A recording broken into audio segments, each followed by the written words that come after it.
So this is what everybody really looks like when they take their mask off after guns, beer, and therapy.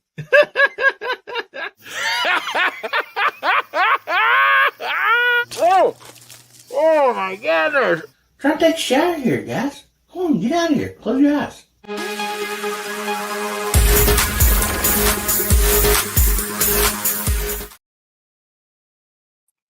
Howdy, Hillbilly Nation. This is American Hillbilly. Man, good to see you guys out there. Oh my goodness. I hope you're having a wonderful day. Wonderful day. Oh man, we got a great show for you guys. We got a great bunch of people back in the green room, and we have a special guest. Man. And as always, we're going to be doing a giveaway. So let me start this banner. And like to get entered in that giveaway, put in the side chat hashtag HBN103. And you'll get entered and a chance to win a skinny blue knife tonight. Oh my goodness. And I tell you what, we got so many people back here in the green room and just having a blast. But I'm going to bring them out one by one here. And first up, I'm bring out Moondog Go. How you doing, buddy? Hey, how are you? I'm glad to be here. Man, I am doing good, buddy. How about yourself? Oh, it's been a very busy day. I'm happy to be here, but it has been an exhausting day. Well, I'll be glad to have you here, buddy. I mean, really appreciate you being here tonight. Always good to see you. Same here. And up next, we have Hasbro. How you doing tonight, buddy? Hey, good. Good to be with you guys tonight. Going to be a fun night tonight. We got some really fun topics. Good guests, and thanks to you. Look forward. Yeah. Yes, and Hasbro is responsible for our wonderful guest tonight. So, oops. Yes, and anyway, Hasbro, you do have a challenge going on right now, and there's still time to get entered in that. Yeah, that's right. We got the Hasbro Hammer Time Challenge, and that's one of the reasons I wanted our guest on tonight, because he's partnering with my channel to bring the main prize to the winner, and it's awesome. We'll talk about that a little bit later probably, but yeah, we're having a lot of fun. That contest ends the end of this month. All right. Well, if you've not done the challenge yet, get out there and do it. I had a great time, and yeah, it's fun time, and you can win a prize. And challenging. Awesome. The problem is this challenge is addictive, and it's my challenge. I bet you today I shot $150 and 22 ammo at this stupid challenge. Oh man. Well, appreciate you being on here this evening, buddy. And thanks. Up next we have Garage Guy 879. How you doing this evening, Garage Guy? Oh, I'm doing really well. Just having a really excellent weekend. It's good to see all you guys here. I always enjoy your company and talking to you. I'm really looking forward to hear from our guest tonight. He makes some good products. Always good to see those familiar names over there in the side chat. It's Saturday night, Mike. Let's have some fun. Oh, man, you betcha. Yeah. Yeah, we always have such an awesome side chat. I think the best side chat. Such good people out there. Always glad to have each and every one of them. And up next, we have JH586. Jamie, how you doing this evening? Thanks for having me. I'm a little sad. My dogs got absolutely manhandled today. Oh. And down in Oxford, Mississippi at the Grove, but we kind of had it coming because last year they played us in Athens, and we hung 52 on them. So we kind of had that one coming. But yeah, it's a lot of interesting stuff happened in the world of college football today, and it was a rough day for me running around and getting ready for deer season. I got some days off next year, but next week, but it needs to really cool off. it was 82 degrees here today, and Dang. we got we're having lows up in the low to mid 60s, and then getting up way up into the 70s during the day. And I was uh, chatting with Michael Dunn in the side chat. He wanted to know who got a deer today. He didn't even go. He's because they had rain where he lives, and it's just too hot to go right now here. But we're looking at some nights getting down in the 40s next week with highs in the 60s. So that'll be more better. You betcha. Yeah, we've had a lot of rain, and I do believe in certain counties or cities it could be illegal to manhandle a dog anyhow. So anyway, yeah, sorry to hear that, buddy.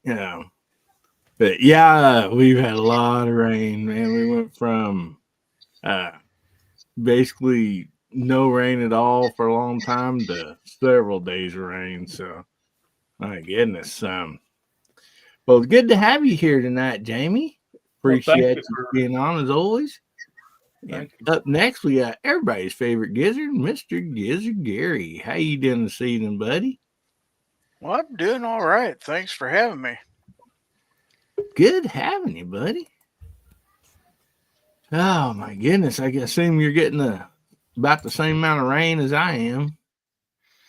I don't think it's rained today, but yeah, we've gotten quite a bit this week. So My goodness, yeah, yeah, yeah. We got tree frogs on trees. It's actually not tree frogs, so they're getting wet. So thanks for being here tonight, Gary. Appreciate you being here, buddy. And up next we have Mr. Justin Graham. How you doing tonight, Justin? Pretty good, Hillbilly. Thanks for having me on tonight. Good to have you, bud. Appreciate you coming in as always. And up next we have Pat in the bunker in an undisclosed location. How you doing this evening, Pat? Who told you? Who sent you? Oh, no, sorry. Wrong channel. No, I'm doing pretty good tonight. Thanks for having me on tonight, Hillbilly. Just enjoying about the same weather that you are. Been nice and rainy the last couple of days. It's been so dry that it's just drier than a popcorn fart out there before this. So, yeah, glad to see it. Just thank the Lord that it finally rained. So it was just prairie fire after prairie fire after prairie fire about every single day. So somebody's farmstead burning down or something. It was nasty. It was nasty for like 2 straight weeks. So anyway, but no, glad to be on. Thanks for having me on. And yeah, let's get this going. All right. Well, thanks for being here, buddy. And I want to welcome our guest tonight. And I'm very excited to have him on. I think everybody's going to really enjoy this show and the products this guy makes, and especially for the prices of them. I mean, it's just unbelievable. American company, veteran owned, and I want to welcome Mark from Shooting Target 7. How you doing, buddy? I'm doing all right. Thanks for having me. Good to see you tonight, buddy. My goodness. Glad to have you on. If Ahmad out there, we got 1 or 2 out there.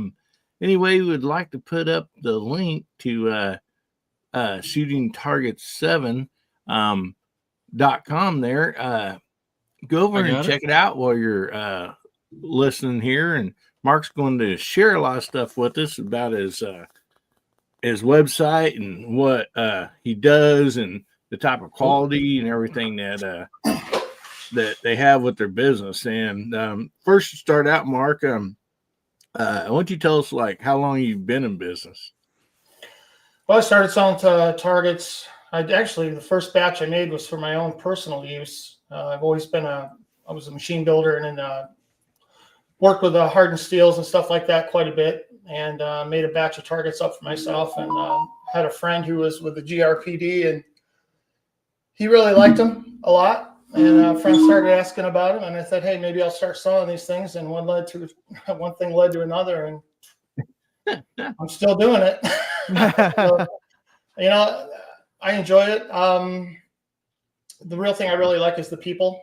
I get to work with patriots, and I find that people who are pro-gun are pro-freedom, and that's what I'm all about. And I've talked to thousands of customers. I still answer all the phone call. Every phone call, I answer it myself. Anyone's got a problem with emails, I do all that myself. I've been doing that since 2012. It's a lot of work, but it puts me in a position where I know my customers intimately. I know if there's a problem with any of my products, I know I can address it. It's just the way I prefer to do business. And I got a lot of customers out there that I would really consider friends. They check up on me. They tell me they pray for me if they know I'm going through some issues in my life. My mother passed away, and they saved her recently, and the reach out I got from that just, I brought a tear to my eye that good people are gun people, in my opinion. And that is great to hear, buddy. Yeah, my sure. goodness. Absolutely. Yeah. Doing that, it gives you first perspective, connection between your customers and your business. And so that's awesome that we still have that in companies today. That's a really great thing to have. Yeah, well, that's what I'm all about, because I'm a guy too, and I know these days you can't get anybody on the phone. You got a problem, you got to listen to get the run around. You can't hardly get a real person, and I'm not going to do that. I'm going to do things the way they ought to be done. I hope a lot of people do appreciate it, and I think things are better that way. Awesome. Well, would you like to pull up your site there and share it with us, and that way you can talk a little bit about some of the stuff that you have on there? Sure. Let me figure this out here. Not a problem at all. And while you're getting that ready, let's go ahead and I had a couple topics here while you're getting that pulled up. Let's go through the panel with this while Mark's getting that stuff pulled up and getting ready. Yeah. And this is also for a side chat. Do you like shooting still targets?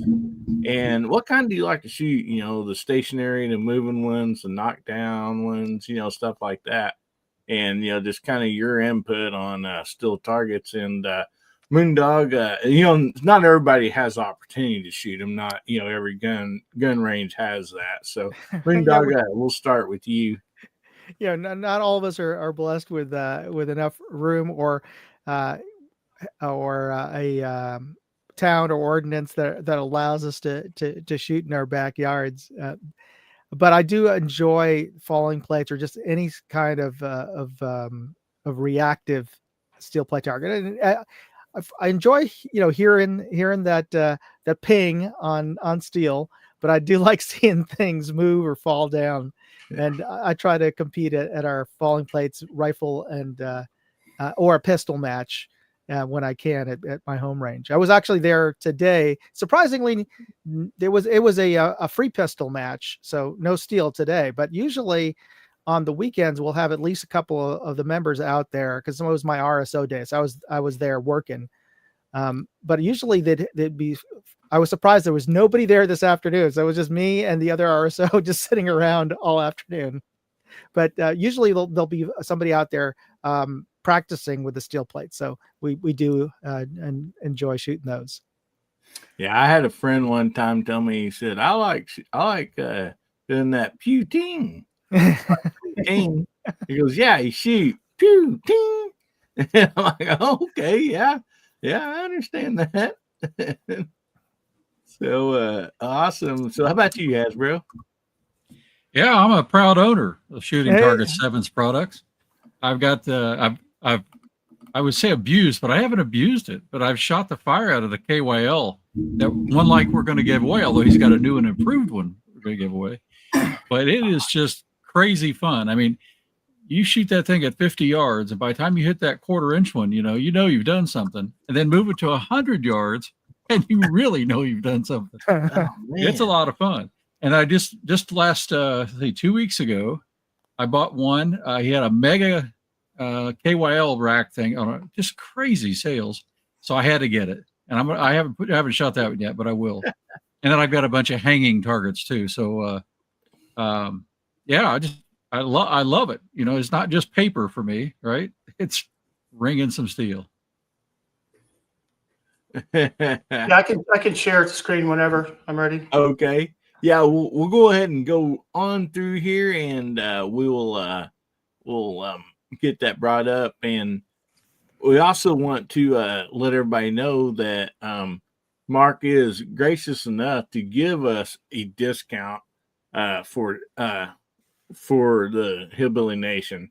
So we'll be bringing up that discount code here pretty soon. So Gary, we'll jump over to you. How about you, buddy? You get to shoot. I know you got to shoot some still before.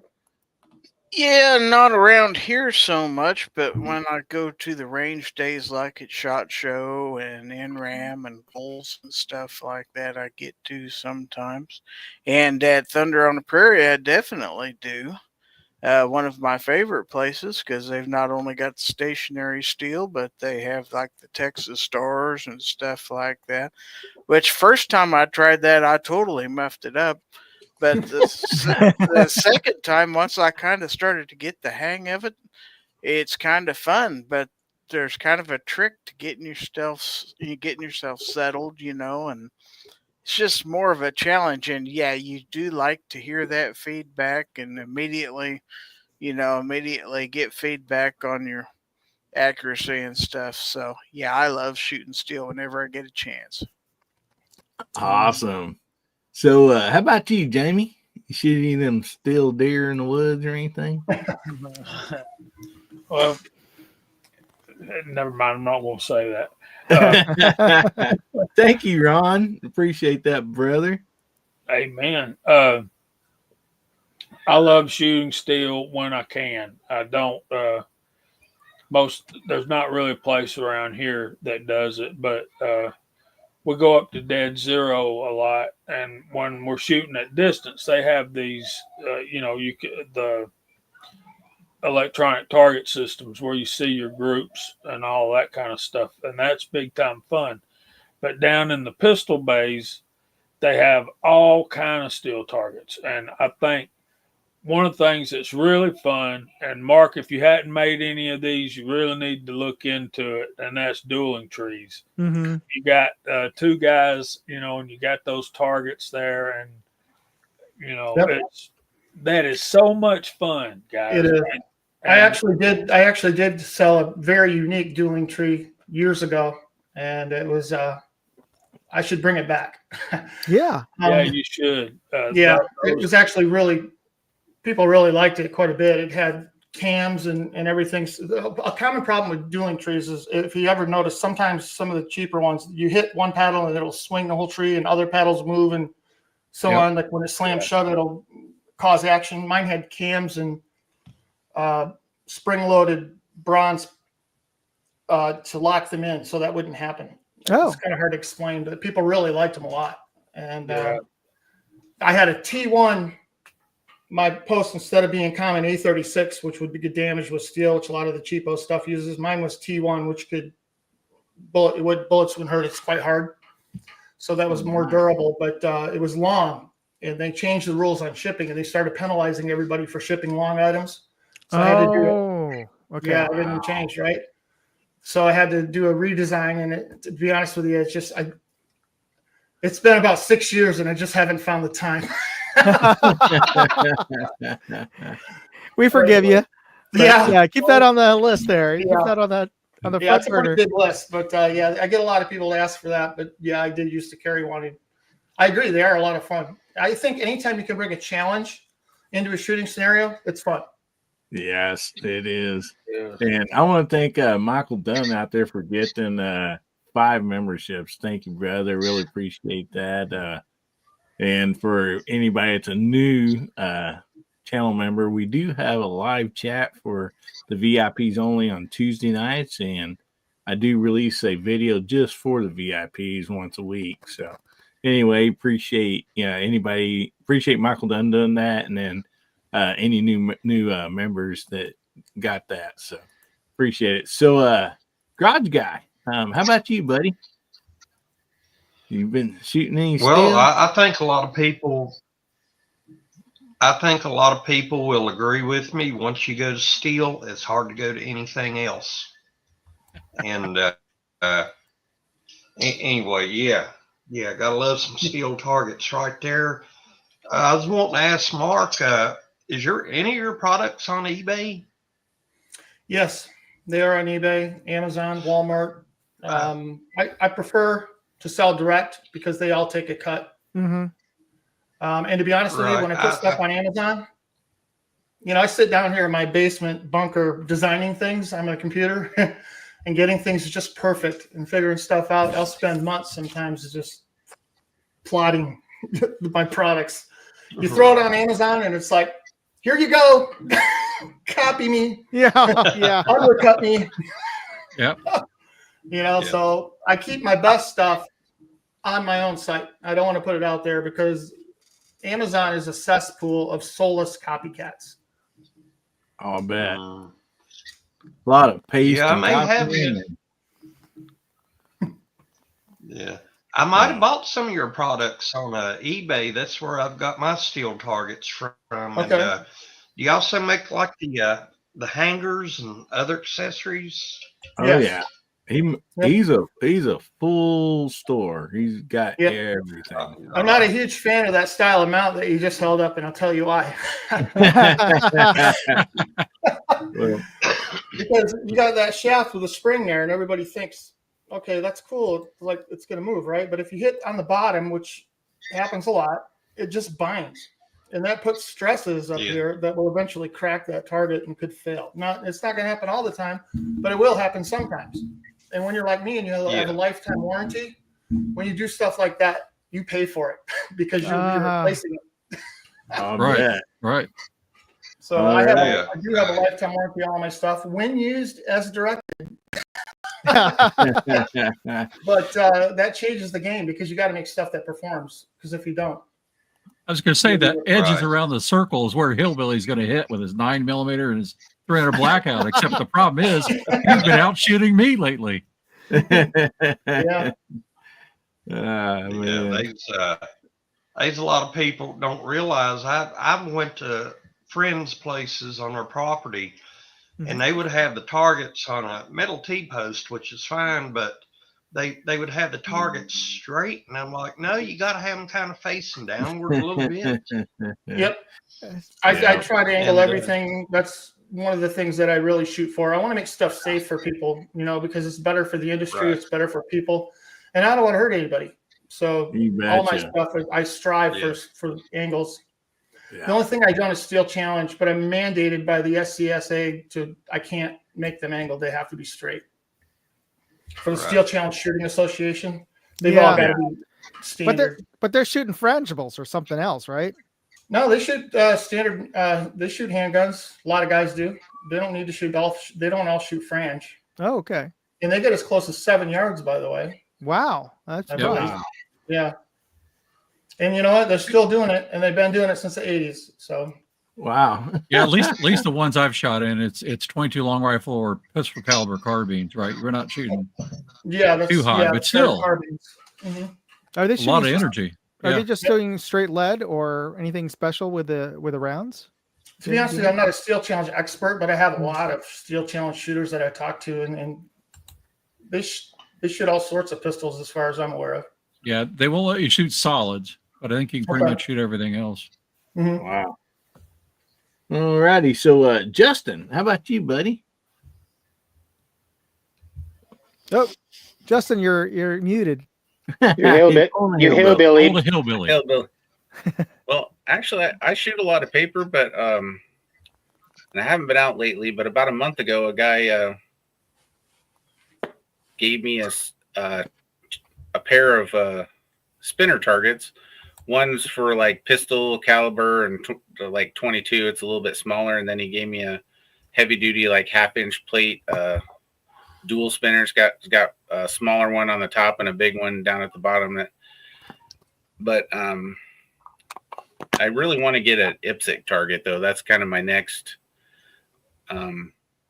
thing I want to get for shooting some guns instead of just doing paper, having something more reactive and maybe a little bit more fun and more of a full size, do some training like on a more full size target. So that's kind of my next step, because after a while paper kind of gets boring. And also all the patching. Yeah. I have a dipstick style target with also a center mass bullseye, which is that's kind of a popular one because you can hit the center. I can show you guys later, but that's a big hit with pistol shooters. Yeah, that's basically my next step of what I want to do. Yep. They like that because they can do simulated attacker drills, double taps, stuff like that, defense drills and so on. Alrighty, and Pat, how about you, buddy? And then we'll get on over to Mark. Yeah, definitely. Primarily what at my shooting range, just outside of the bunker here. I do have a couple paper stands, but primarily when I'm training with handgun or 5.56, just depending, or running a mix of the two, depending on stages and stuff like that. It's a lot of steel, and we'll have them painted up, maybe a couple different colors and stuff like that. And it's like you got to go orange, blue, green, or green, blue, orange, depending on which stage you're at, depending on which barricade and stuff like that. So, yeah, steel's about primarily what I shoot at, just because, when the follow guy is in behind to make sure he's doing the safety checks, make sure the guy goes back on the safe, running to the next stage, running to the next barricade and stuff like that. We self-check each other, but it's just that quick hit, and just move. You don't have to worry about looking at it, paper. You can focus on the guy in front of you, make sure he's going to safe, make sure he's switching that mag out, making sure he's doing all the proper changes and stuff before he gets out behind conceal and cover and stuff like that. Just depending on how we're running stages. Yeah, steel all the way for what I do. And like I said at the beginning of before the show, definitely gonna have to go to your website because I got a couple that wore the slap out. Awesome. Yeah, and that's good. Thanks a lot, Pat. And guys, Mark's been generous enough to give you guys a discount code, Hillbillyup 15. And so make sure you help yourselves out and use that. Take advantage of that. Very generous to do that, because when you go there and look at some of those prices, you wonder like, oh man, how can you even do that? And we did had a few questions on shipping and Moondog. I think you answered that. Ship for under 99 or more, free shipping. I can chime in if you like. Yeah. So right now, any order over $49, we're giving away 2 free mini gongs and free shipping on any order over $99 as well. We're running a Veterans Day sale right now where everything's $11 or 11% off, but Hillbilly's discount will trump that and override that for the full 15. Now, 15% may not sound like a lot, but trust me, guys, my prices are low to begin with. I don't play games, and officially, a lot of guys, and especially during Black Friday, they'll blow their prices up, and then they'll come out with these huge discounts. But in the end, I'm still priced lower. You know what I mean? I don't like to play games with people, so yes. And also another thing they'll do is they'll hit you with a super low price, and then they'll blow you up for shipping at the end. Right. They pad the shipping. I don't do that either. So always consider the full price out the door. Appreciate that. Mm-hmm. Yeah, that's What can you do about taxes? I only charge taxes here in Michigan. I tell you what, I don't want to give these bloodsuckers another dime. They don't do anything good with it anyway.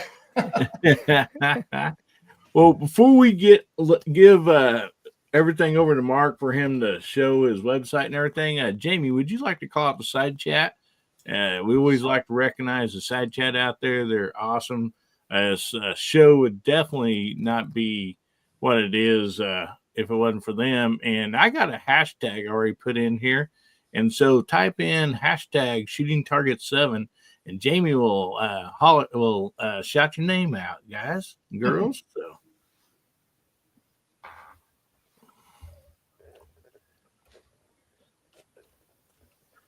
I can assume your up arrow's still not working. I have a mouth. Well, maybe after January 5th it'll start working again. I doubt it. Tough crowd in here, Jamie. I think inauguration day is the 20th, but we'll Google that later.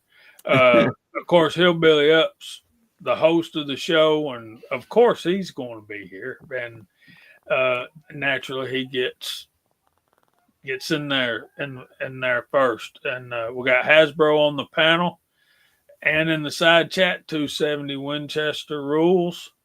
Garage Guy 879 is also in the panel and the side chat. So is Gizzard Gary. So is Moondog 2A.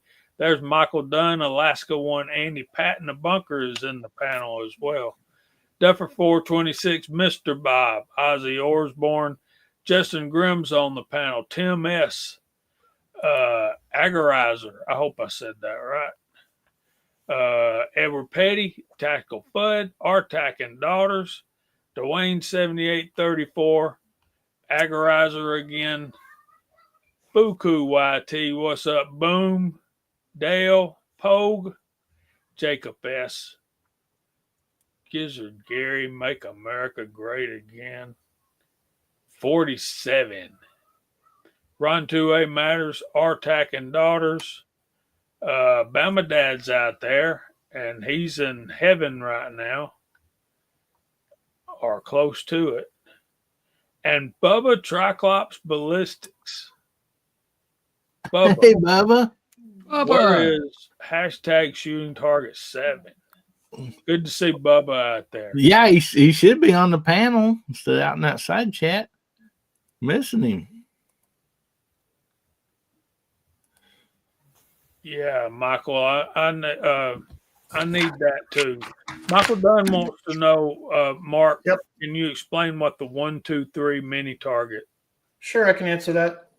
It's a general answer for pretty much all of our targets. You can use any firearm, but what you want to do is make sure that you select the correct thickness for your ammo. And we have a page for that, a target selection page, which has a calculator for that. The 1, 2, 3 gallery, of course, is quite small. So if you're a pistol shooter, it could be a challenge. But all of that information. So the answer is you can shoot it with anything. Just make sure you get the adequate thickness for whatever round you're using. And that's pretty much universal across. We pretty much everything we sell in 3/16 AR 400, which is good for rimfire, even 9mm really. 1/4 inch, all handguns except for the hand cannons, the Casuls, the 44 mags, 500 Smith & Wessons. 3/8 is good for 5.56, 308, 30-06. And then when you start getting into the bigger stuff like 338 and so on, 468, then you want to move to the half. But then again, if you're very far away, you can start dropping down in your thickness. And the thickness calculator that we have on our target selection page accounts for all of that. If you know the speed of the bullet at the steel, we don't care how fast it is when it's leaving the weapon and how much it weighs, it'll tell you what you need. Awesome. So a common mistake people make is they overbuy. They want to shoot 600, 800 yards, and they think they need 1/2 inch, but they really don't because the velocities drop so significantly that the energy is low enough to buy thinner, cheaper steel. So you can have more steel. It's thinner. It's going to sound better. It's a better thing. Don't overbuy if you don't have to. Awesome. You want to go ahead and share your screen with us, buddy? Sure. What do you guys want to see? Anything you want to share with us, and we just had new text I can jump in. I guess first I can show the free gift. Hey, Mark. Yeah, Mark, one thing too, since you were talking about not overbuying, make sure you show that calculator. Yeah, that's really helpful. I'll do that immediately. So here's the home page. You get here. This is right here. What target thickness? You just click that, and I got this cool video, slow motion of a bullet, by the way. And I want to talk about that for a minute too. Can you guys see that? Yeah. Yeah. Okay. So pretty much any bullet moving faster than 2,000 feet per second, this is what it does. it's gone. There's nothing of any significance to come back to the shooter. Now that's why it's important to use ammo that does not have a steel core, because the lead here and even copper jackets, it pretty much compresses into nothing. Okay. But steel core ammo does not do that. It's going to go somewhere and we don't want to risk it, right? Now I'll show you how to use the thickness calculator right here. So everybody shoots 55 grain with a 5.56 for the most part, 16-inch barrel, but that's regardless. Let's just say your bullet's going 2,000 feet per second when it gets there. Well, wait a minute. 28. That would be about 100. 2840 would be somewhere around 115 yards, probably, plus or minus. And just hit calculate energy, and it'll tell you right here. So your energy is approximately 985 foot-pounds. And this little blurb here will tell you you're slow enough to avoid hitting the targets because you're under the 2850, which is the max. And you need 5/16 inch or thicker target. So, and it'll do that for any bullet. It makes it very easy. And if you don't want to use a calculator, I've got a general use table down here as well. But it makes it pretty simple. Is that easy enough to follow, guys? Yeah. Oh yeah. It is for me. I've got all that data in a chronograph, so it's really useful. Yeah, for sure. Absolutely. And if you guys don't have your ballistic data, you can either use your muzzle velocity for the worst case scenario, or a lot of times, you can find ballistics data on the internet as well. So now I'm going to go actually get into the free gift here. Let's see.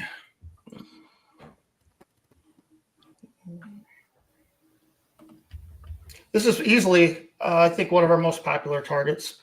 And I've made an upgrade to this recently. And it's a lot of fun to shoot this thing. I've sold thousands of these things. And I continually improve them based on customer feedback. And it's been about probably a decade I've been selling this. And it's just about perfect at this point. Hey, that's an amazing shooter right there. I'm telling you. I've got some guys you wouldn't believe how good they are. Josh over at Pursuit of Accuracy, and I'll give him a shout out. He's a good patriot and a hell of a shot and a good guy. Look him up, and I hear a lot of my customers watch him, and he'd be a good one for you guys to have on too if you can get him. I've recently upgraded these two to 5/16 AR 600 paddles, and I did not raise the price when I did that, guys. Right now, you can get this for 124. Your guys on this podcast, you can get it for even less.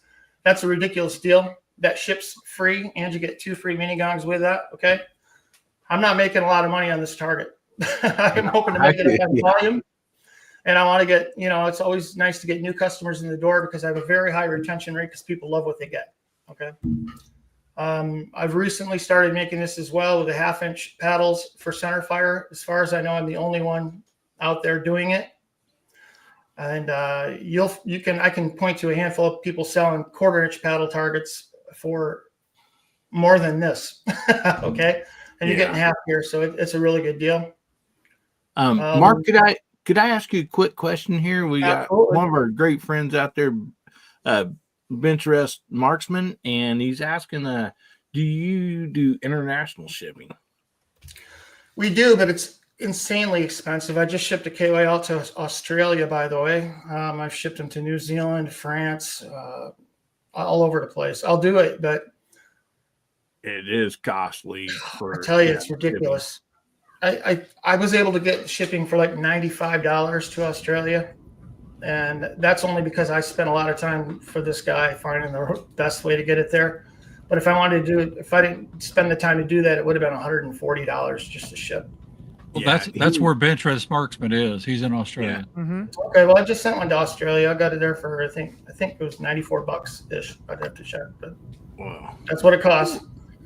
Another problem is, people, they get upset with me when it takes forever to get there, and I'm kind of like, not much you can't push that. You can't push that ship any faster. I can't make it faster, guys. But yeah, I wish it didn't cost so much. It's kind of ridiculous, to be honest with you. And in Canada is even worse. But Yeah, I don't know what you guys want to see. There's a lot. I've got a lot of different stuff here. Show the mega gong, the okay. 3-station one. That's the one I have to set up and shoot yet, but I have one.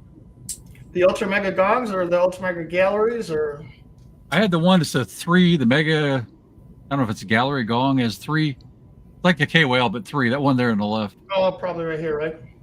Well, I got just the 3-station one right there. Yeah, the little guy. Okay, sure. Yep. Well, let me show you. Can't wait to shoot that. We can watch this video here, and I'll kind of explain the Mark concept here with of the shooting ultra mega. target 7. Here's how to pair. What's cool about that is these hangers are bulletproof, okay? And they're designed to work with the targets, and they lock on there, and they angle at 10 degrees, which is nice. That domed acorn bolt too, I had that special made. You can't get those anywhere else, but especially for shooting ranges and stuff, people get bored and they start shooting the hardware. It's like one of those little discs. Yeah, it is. Oh, no. You ever go in a urinal and they see like a little artificial fly down there? Yeah. Okay, well that's there because it makes people pee on it. Yeah. In the toilet. It's the same way with the bolts. Because I've been doing this, like I said, since 2012, and I talk to RSOs and all the time, and they're like, people keep shooting on my hardware, and I'm like, yeah, they're doing it on purpose, dude. So nobody can shoot those bolts out. I haven't had anybody break one yet. So that's all of our ultra mega stuff features that. Well, Another benefit of the ultra ears are always a weak point for gongs, especially you see a lot of people with these tiny little ears, especially when you use chains, because what happens is they wrap up around, especially when they're mounted to 2x4s and so on, and that stress when the slack runs out puts an immense amount of stress on the mounting points, and it can break over time. And one massive mounting ear like these have is much stronger than 2 smaller ones, so it's just a more robust system. So I have a lot of luck with these. The only time I ever have problems is when people do not tighten these bolts down completely or let them get loose, and then we can have problems. But that's easily solved with some red Loctite, and tighten them up real tight, and it's a very robust system, and people have been really happy with it. I can definitely agree with the peeing in the urinal thing, especially me. I get so bored sometimes I pee in my neighbor's urinal. Yeah, Makes it interesting. Don't need the fly, just pee in your neighbor's urinal. See what happens. Absolutely. Well, let me show you that one of the panel members here, he was talking about getting an IPSC target. So I've got these right here. That's what I'm talking about with the complete system. And this is what our bullseye IPSC with a center mass target. And that's a real nice challenge there.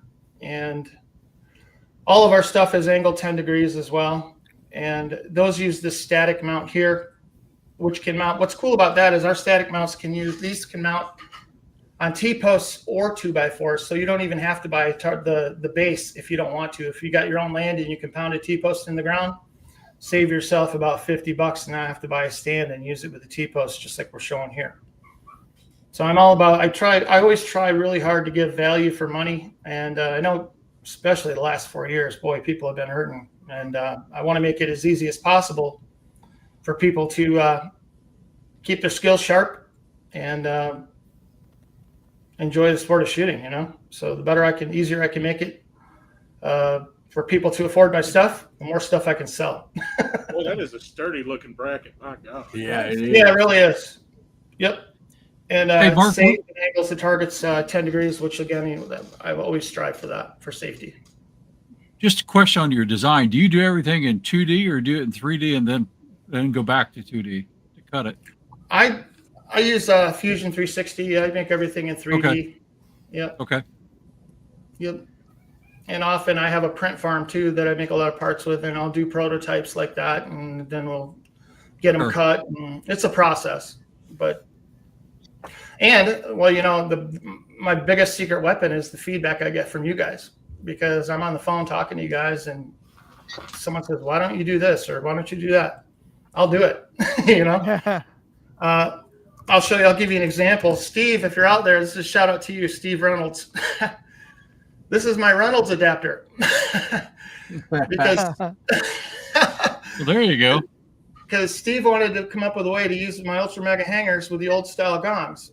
So Steve gave me this idea, and I built it, and I called it the Reynolds adapter, and it works really well. And that lets people use any conventional gong with 1/2-inch holes with our incredibly strong Ultra Mega hangers and my acorn bolts. Oh, Wait, does that angle it for you, that Reynolds adapter? The hanger itself is what angles it because of the geometry.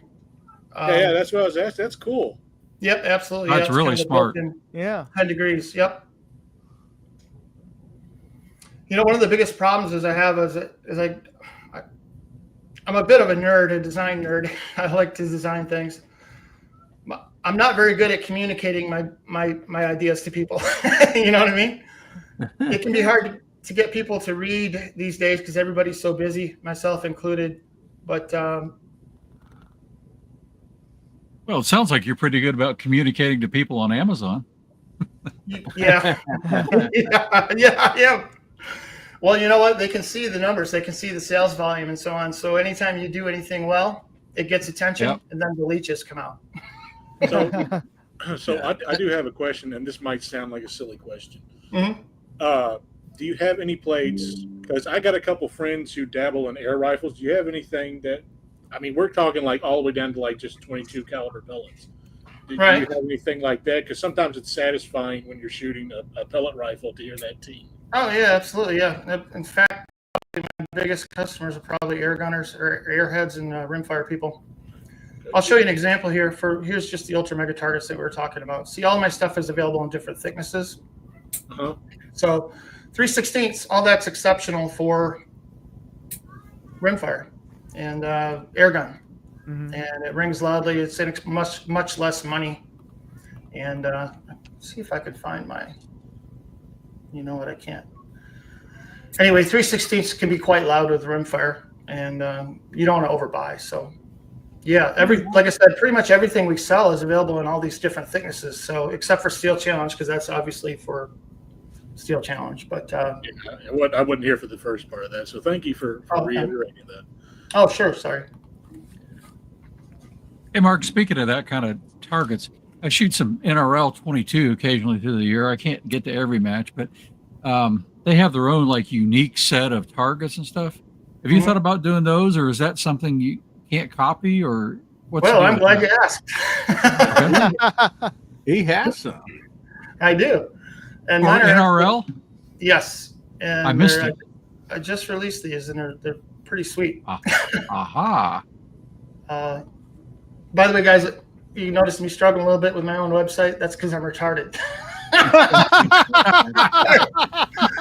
Anyway, anytime you can't find anything, just type it in the search bar. It works much better.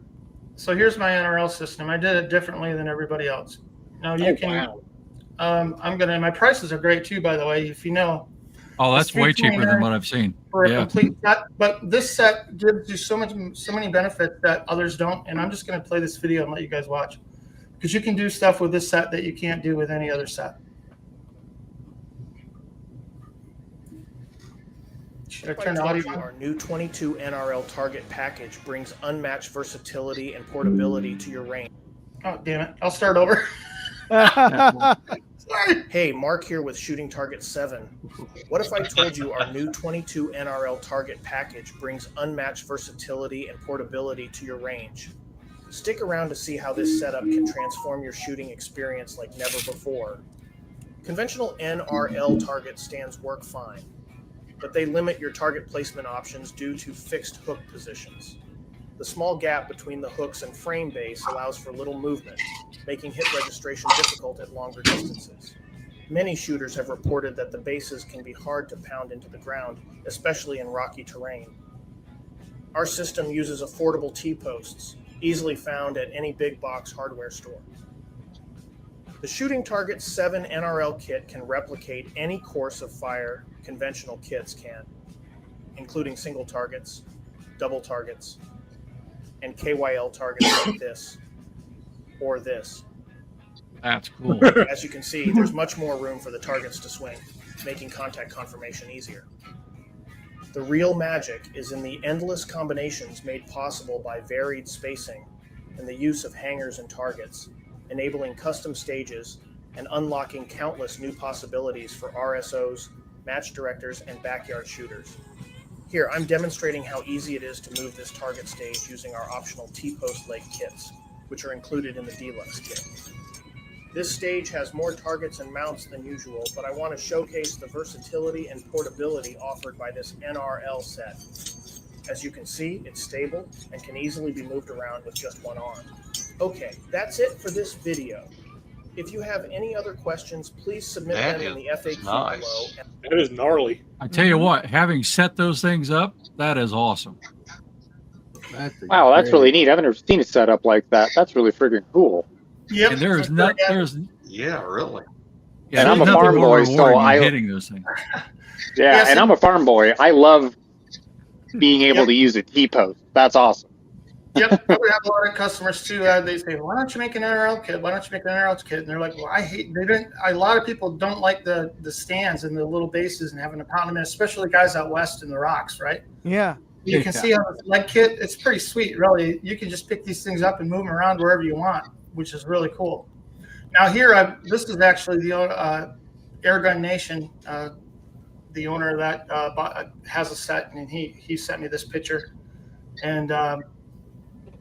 Here is not a conventional stage, but whatever. I mean, you can do whatever you want. You can make all the conventional stages, every single one of them, that they would do the normal NRL set, but you have the ability to do stuff like this as well. So it's much more versatile because not everybody's shooting NRL matches all the time. They just want to plank. Yeah.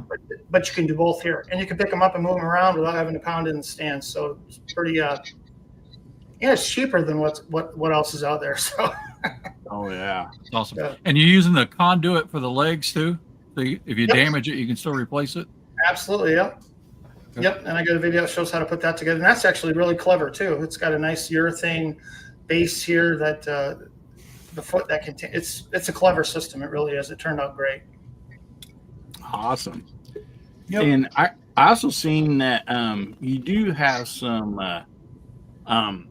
magnet Stencils, yeah. Yeah. And Yep. so, you paint your target, you can put those designs on your still target. Yeah, that's a lot of some people. A lot of people overlook these, but I tell you what, people love them because Yeah. it really does make it a lot more fun. When you shoot all of our. That's another thing that we do that nobody else does that I'm aware of. Is all of our steel plates are zinc.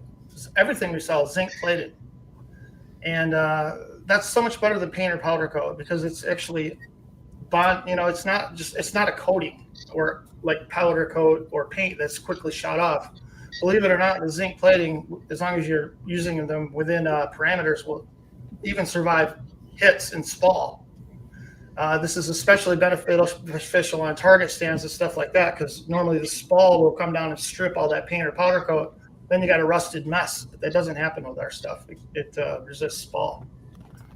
But anyway, yeah, you just slap these on and paint them and pull them off, and you got a perfect bullseye. It really works well and inexpensive, and it really adds to the fun factor as well. You can see it makes a really nice looking bullseye. I need those. I don't have those. Yep. That's cool. Yep. That's on the list for you. Why don't you make one that's fly shaped so Bubba can piss on it? No, that'll corrode the steel. That'll corrode the steel. Yeah, It'll be gone. I don't care if it is my neighbor's house. Yeah, I don't care if it is zinc plated. Redneck P will usually eat the paint straight off of any machine. It'll go through it like a laser. Yep. All right, I gotta be honest. That's probably what's gonna happen. And For you guys out there that are watching that don't necessarily shoot or a lot are in the market for targets, I've got some other patriotic stuff too. I've got a lot of these really cool LED backlit signs and some really good designs. If you're a patriot and you like patriotic stuff, surprisingly, I don't sell as many of these as I think I should because they're pretty sweet and they're priced right. And they There's look some great. right there. Yeah, absolutely. They look great in any man cave or anything like that. And I like the POW one. yeah, there's a lot of nice ones there. I like this one.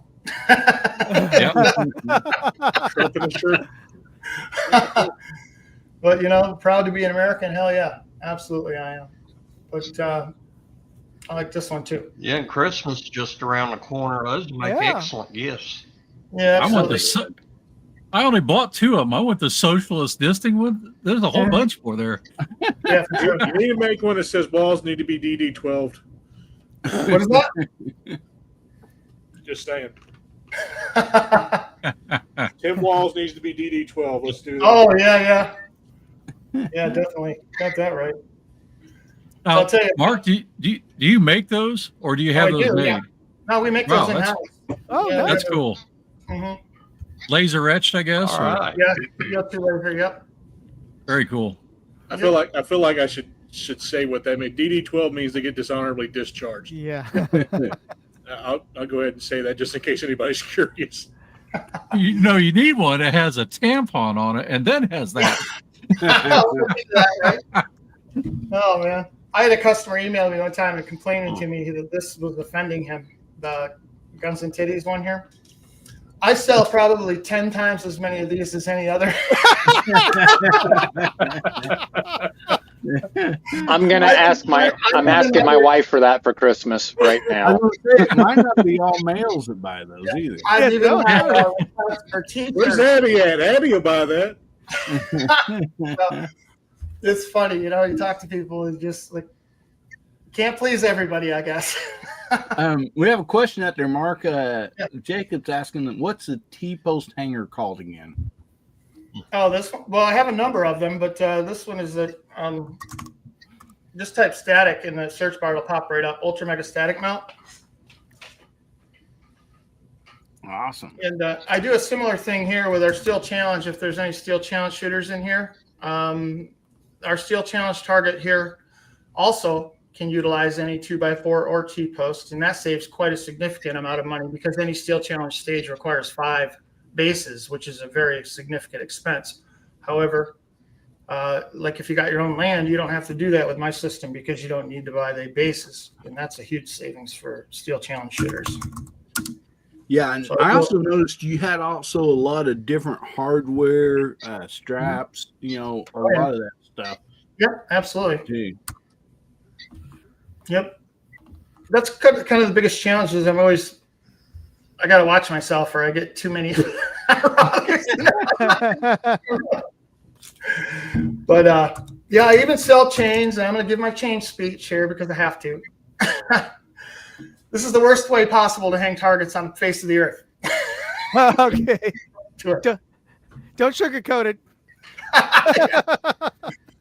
I can tell you stories. I was on a range one time and I had a chain link come flying back. Oh. Closer to my head than I would have liked. And it was moving so fast I could hardly see it. I knew it went by me.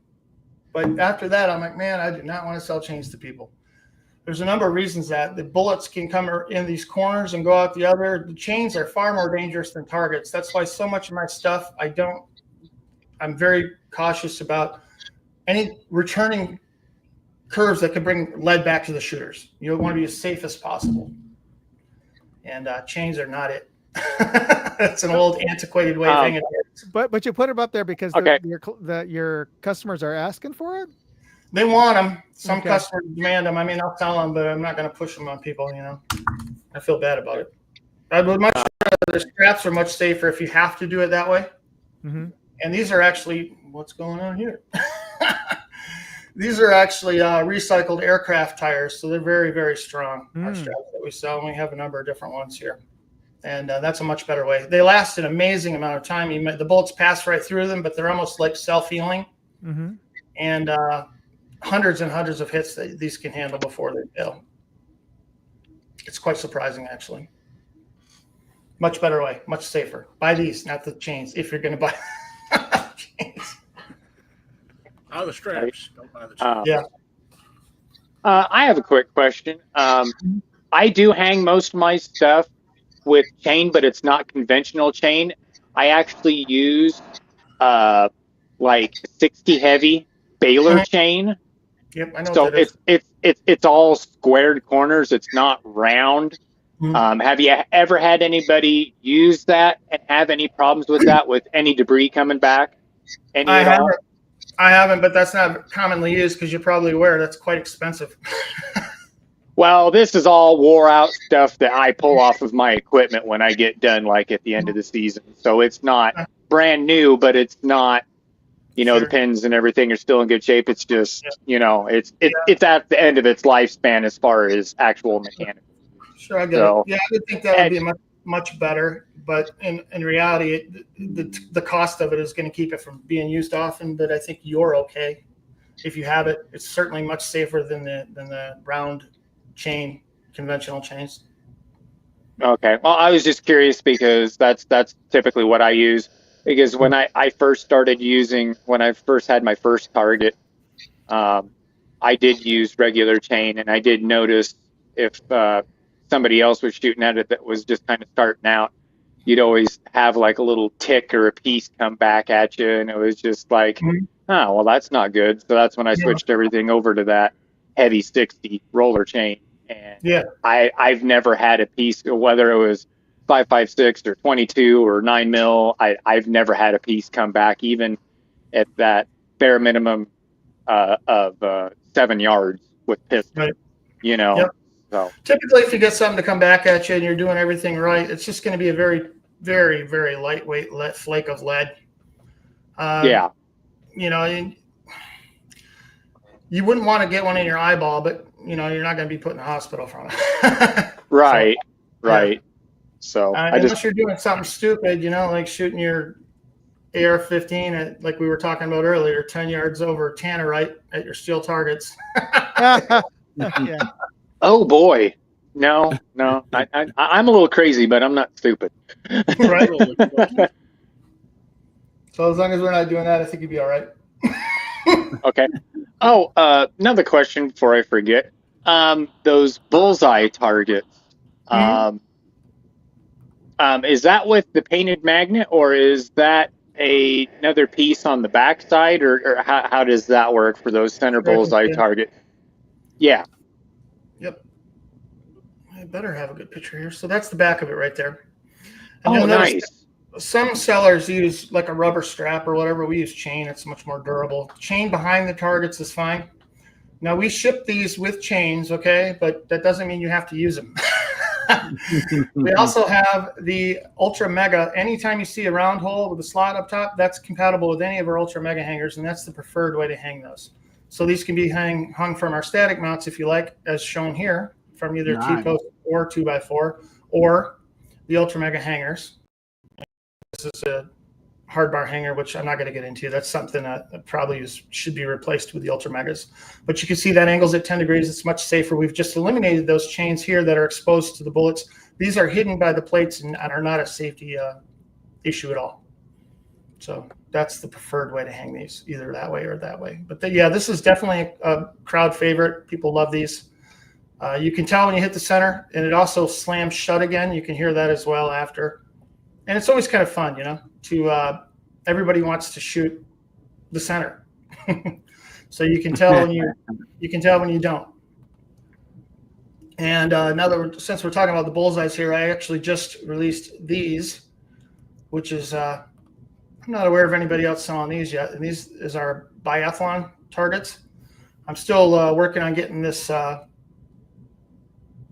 These are actually very clever, and they're going to be a huge hit once the word gets out. I'm having some website issues there, sorry. But these are available in all different sizes, and these are very clever. And I'll quick play this video. Let me know if you guys get bored of it. Target 7 with a quick look at our new innovative biathlon. These are actually quite clever. Targets. Ships complete with AR 500 front and back plates in your choice of thickness. Includes 2 rifle-rated AR 500 backplate hooks and 1 front plate hook. Also includes rotary cut galvanized steel spacers and spring clips for perfect component spacing. 3/4 of an inch EMT conduit tube to hang from not included. This is available separately from us or any big box store. Clever backplate hangers lock into it using a no hardware method that won't detach once assembled. The front plate mount has an integrated stop lever to prevent the backplate from flipping over it. Universal backplates give the same hit response for all front plate sizes. However, if needed, these are response tunable, with mounting points for adding weight if needed. Usually not needed, but you can easily adjust backplate momentum if desired. Oops, sorry, I blew it. But you guys get the gist, right? Yeah. Yep. All Yeah. right. Well, have you guys seen enough, or do you someone else want to stream? Or I got one more question before you jump Yeah. off there. On that IPSC target you showed in the beginning, with the I seen there. I kind of watched a little bit before we got started here with that protection for like your 2x4 protection. About how many of those would you need to pretty much protect that whole front of that 2x4? Would you need like 2 of them? Yeah, 2 or 3. Okay. Yeah. Yeah, to be honest, but you don't have to use it that way either. You can simply bolt it to the 2x4 and just use one. Okay, I got you. Yeah, just screw one like down up underneath or bolt it in Yeah, there. the only cravat is, yeah, sure, you got one hole that's a little bit bigger than it needs to be, but that's not really a problem. We had to make this a little bit wider so it can clip into the steel challenge caps where it's more usable. But there's no issue bolting that with lag bolts or whatnot here. You don't necessarily have to clip it here because, yes, I do realize that torso is quite long, and that would not be a best use case for that. Most people don't bother anyway because they generally don't hit way down here. You know, they always shoot center mass for the most part. But I wasn't pretty much thinking of it for me, but like if I pick one of these up, I'm thinking of some people that I bring that aren't great shooters and would probably shoot it up. Like my last target stand that I had, that they completely shot the legs off it. Right. So for example, for this one here, ideally you'd put it, situate this so that, you know, that upper hole, the small hole, would be concealed by the bottom end of the target, so it would not be, you know, visible, and then the larger hole would be way down here, so it'd be almost inconsequential that hole is slightly larger. All right. And I guess one more question, not to sound stupid, but what's your average, like if, say, I'm going to get into one of these, what's the average 2x4 length that you use on something like this? Most people want them at simulated attacker height, so 5.5 feet-ish. 5.5 feet, okay. Yep, yeah. Yeah, I just figured I'd ask that way, you know, you get one and then you go out and you buy a too short or too long. Mm-hmm. You know, I can remember the days, it wasn't that long ago, when a 2x4 was like $9, you know? Oh, yeah. Jeez. Tell you what. Yeah, they're back to cheap as can be now, so. There's no more 99-cent pre-cut studs anymore. Yeah. Yep. Yeah, that's something. And then you also, I seen you had some different shaped targets too for like maybe hunting. Oh yeah. That Yeah, some I of got the hunters might be interested in. We've got NRA animals, NRA style, the rams, the goats, chickens, and all that. I don't do knockovers because people don't want to chase down targets and pick them back up again. I know I don't. It's a little old. Yeah, for sure. So we got a lot of stuff. You still have the Let's Go Brandon target? You know what? I got rid of that because the liberals started coming after me. I bet they did.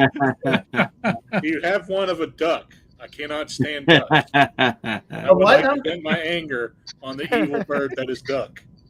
I don't have a duck target, but I'm actually gonna be making a lot more critter style targets for the rimfire airgun space for our NRL system, squirrels and so on. Yep. Matter of fact, if you can make it a Canadian goose, that would be better. I don't like the cobra chicken. Yeah, cobra chicken. Cobra chicken. Yep. But as far as like deer hunters go, we got like a simulated vitals here, which is a 10x6. Yeah, that's something nice for hunters to shoot at right there. Yeah, deer hunters like that. Yeah. But honestly, there's quite a selection. I was wanting to ask Mark.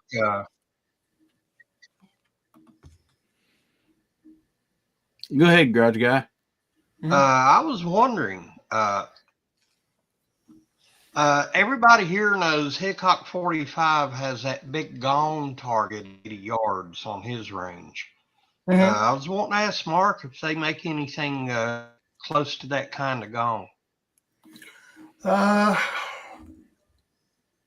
biggest round gong we make is 16 inches. The biggest rectangle is 30 by 18, which is a full-size IPSC target. I used to sell 30. Geez, I used to sell 32s and 24s, but shipping has gotten so expensive You have to send those by freight. Sometimes, yeah. But it might be $75-$80 to ship a 32-inch square target. And just people just don't want to pay it. Yeah. Especially when times started getting. I'm not going to get political. I promised myself I wouldn't do it. But when times were better, people could swing that. But I'll tell you what, the last 4 years, not so much. It's all about making things affordable for people. So I was thinking I'd like maybe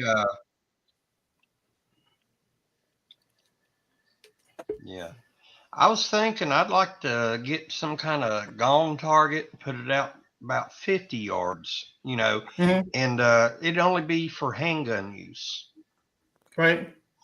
And I've looked around here in my area, and nobody has nothing even close, and my eyesight isn't what it used to be. So I was wanting something kind of bigger where I could actually see it. Sure. How are you going to hang that? Are you going to put it on T-post, or what are you thinking? You want a conventional sawhorse style stand, or pour some concrete? We sell. If you're going to, there's two different schools of thought. If you're going to put a T-post in the ground, it's hard to beat the static mounts here. But if you're going to do I'm not a big fan of 2x4 stands, but we sell the brackets here, which are quite inexpensive, make it very easy to use. EMT conduit for those, and this fits the 2x4. That's quite inexpensive, but I prefer the conduit style target stands for a number of reasons. If you like that, because it lets the target spin around completely, dissipate energy slowly. Also, the EMT conduit is replaceable should you shoot it. It's galvanized, it won't rust, but also it does not. 2x4s become spall magnets, and that gets sharp and nasty, especially if you have to transport that to and from. It'll cut up your car, your kids, your hands, whatever you name it. It just gets really nasty. True. And it's much better to let those, like I said, if you have a 2x4 and you have a rigid mount, that chain or strap is going to wrap up, and then it's going to come to an abrupt end and put all kinds of force. And it's also a pain in the butt because you got to unwrap your target. If a chain wraps up, you can't shoot it like that. You got to go unwrap it, which is a big pain in the butt. So these brackets here can use 1-inch EMT conduit for the top bar, 3/4-inch conduit in this slot, or 1/2-inch here, and 3/4 for the legs. It works very nicely. It's inexpensive, and it's a good way to go. And then you can get into our inexpensive S-hooks here as well if you want to, and use that with that. So that's the preferred way. But of course, if you just want a single target, put it out in the woods, and you got your own land, get a T-post and use one of our static mounts. That's what I would recommend. Right. Yeah, I was thinking T-post myself for that. Yep. If you don't want a static, we've got something for that too. These guys right here work really well. You just pound 2 T-posts in the ground, and then they work just like that. Yeah. Yep. Oh, nice. And there you can even do multiple tiered targets. You can stack them up, right? So you can get 10-foot T-posts if you can find them, and put a whole roll of targets in there quite inexpensively. So that works too. I got a feeling my wallet is going to get a lot lighter after this podcast tonight. Mine check this guy out. See, he's got a whole number of targets here. He's using chains. Oh, cool. But you can really get crazy. So that's quite a variety there. And he's used the use of the pencils as well. Yep. That's one thing I recommend people. All of our products have reviews at the bottom, and you can really riff off of what other customers have done. They all post pictures of their range setups and so on. You can learn a lot from here and just get a lot of good ideas on how to hang stuff. And Michael Dunn's already thanked me for him spending money tonight. So join the group there, Grudge Guy. So. Yeah, by the way, you guys, if you are placing orders, we're not like some places, they take in a bunch of orders and then they cut and they ship. And you know, you can wait weeks sometimes for your orders. We don't do any of that. We have a warehouse, and we cut ahead of time stock, and we usually ship same or next day. So we're very quick. Nice. Yep. Nice. Quick question. Do you have anything in the way of hostage targets by any chance? We got those too. I did those a little differently than most people do. Most people have just a conventional torso with a head flapper, but I did a setup like this where you have using the Ultra Mega system because I can do that with that. And so here you've got the good girl, the bad guy, and you can also shoot the gun out of his hand as well if you like. No. Oh, that's neat. Here's another good shot, guys, if you ever watch Bullets, Lacey over there is really good. Nice. People- Shooting Target 7 just sent me my new hostage target, which So is here pretty she's cool. using, You can practice shooting the Ultra Mega bad Spirit guy real which have close an to the integrated good girl, system, so you and then can they also have create a artists pistol. here. You can practice What she shooting the did here. pistol out of the guy's hand. So it comes with these static mounts, which I love. You could either use a 2x4 or a T-post. So yeah, that's Use our a hostage T-post. offering right there. Made it very simple. Nice. See, it's videos like that why you see me in the background on shooting the KYL. KY jelly? But I'll show you these stencils too. Check these out, guys. These work really well. It's amazing, Using actually. Rust-Oleum flat pencils, only you reach this stage and your stencil does not stick. Took that urinal talk I said too seriously. That will run under the sides. Could glue them. Let the paint dry on the stencil. Let's fast forward here so you can Oh, see. you know what you need? You need a squirrel, and you shoot Oh, yeah. you shoot the official behind it. I have many That really brings up the realism. The peanut. That is challenge. cool. Yeah. Peanut challenge. Save peanut for the horrible ATF and federal agents. Oh my god! You guys believe that peanut thing? Are you freaking kidding me, man? Government overreach. I'm still hurt over it. Hey, let's not forget Fred now. Yeah. Everybody forgets about Fred. I used to have pet raccoons, so that really irked me. Yeah. I've always wanted a pet raccoon. My wife's probably laughing right now because They're fun. They are a blast. I bet They are a blast. You gotta name it Bandit if you get one. That's funny. Well, we're going to first of all, I want to shout out a few people that's showed up out here in the side chat while all this awesome stuff was going on. We got Smoking Joe out there, and then we have a returning viewer from last week, Miss Anna. Good to have you guys, and Bench Rest, Marksman. And if I missed you jumping in there, I apologize. But welcome, everybody. Glad to have you all.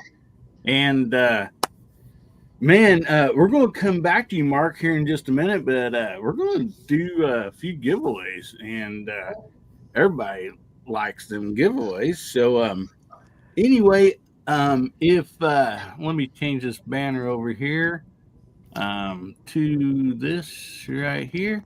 Oh, Hillbilly, I gotta jump off. I usually like to stay for the giveaway, but I gotta pick up my daughter from the school play right now.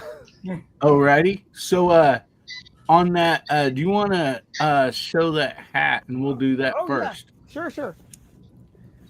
So we got a Huxworks cap for winter tonight. This is from Huxworks Safety. They make some really nice suppressors for you. So we got a nice hat, and you've got a free and fast bag that goes with it. So tell one of you lucky folks out there tonight.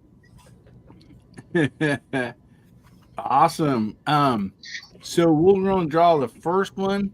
That'll be for that one that Moondog has, and then we'll draw for a Skinny Knife, and Moondog will be sending that right to you. So, but I can have them send me the information, Moondog. If they don't have your mailing address, I can get it, and we'll get that shipped out to them. So that's great. Alrighty. Anything you want to plug before you jump off here, buddy? Oh, just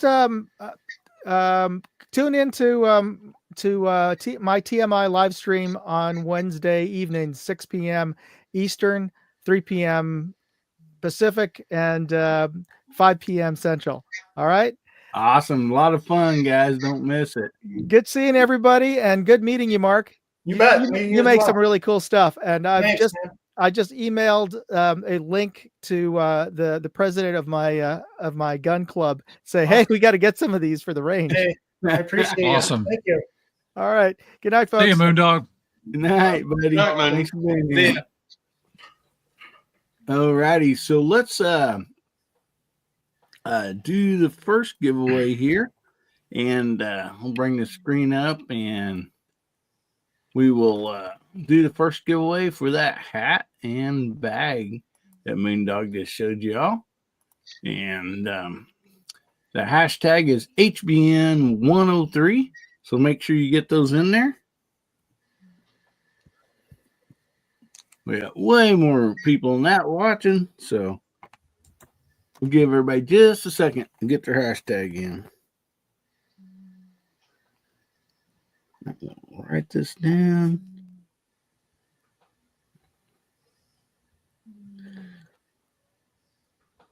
Alrighty.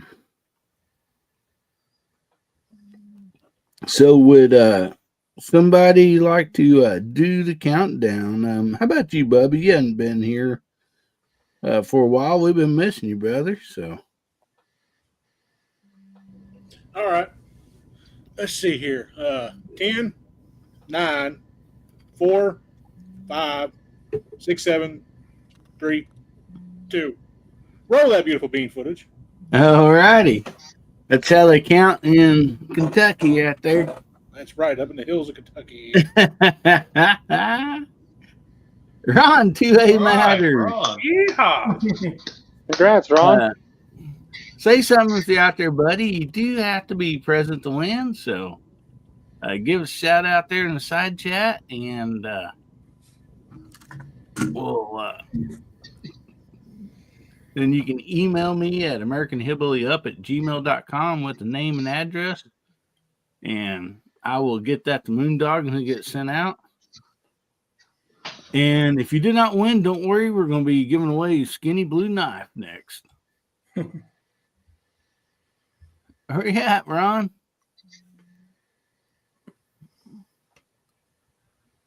Been in the side chat all evening and picked a bad time to go to the restroom. Had to get a beer. I got somebody else jump in here. RP Tactical. So greetings, everyone. Glad to see you.